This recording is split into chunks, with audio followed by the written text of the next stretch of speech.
c'est vrai que c'est dur quand, tu vas voir quelqu'un dans ta vie, c'est dur de lui dire, puis on doit s'attendre qu'ils vont nous rejeter. C'est ce qui m'est arrivé. Celui que vous venez d'entendre, c'est un homme qui nous a partagé son témoignage plus tôt aujourd'hui. Ça fait 40 ans qu'il vit avec le VIH. Aujourd'hui, 1er décembre, et à chaque année, c'est la journée mondiale de lutte contre le sida. Au Canada, l'Agence de santé publique sortait quelques chiffres qui disaient qu'à la fin de l'année 2022, il y avait 65 000 personnes qui vivaient avec le VIH. Au-delà de toutes ces statistiques, il y a des gens, il y a des humains. Et moi, je me suis rendue plus tôt aujourd'hui au Centre des Rosées de l'Abitibi-Témiscamingue. Dans la maladie, j'ai des hauts, des bas, mais disons qu'au début, l'acceptation était dure.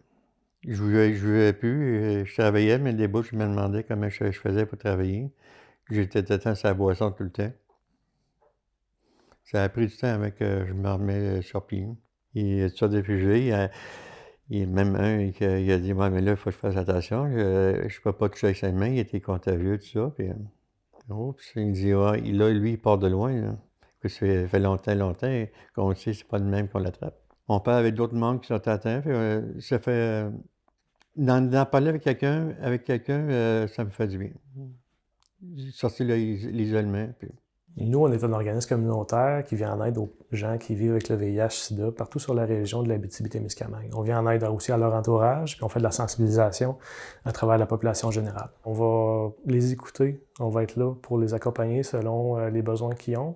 Nous, on va vraiment prendre le temps avec les gens de voir comment on peut les aider. Des fois, ça va être financièrement en payant leur médication. Des fois, on va les aider avec les transports pour les rendez-vous médicaux.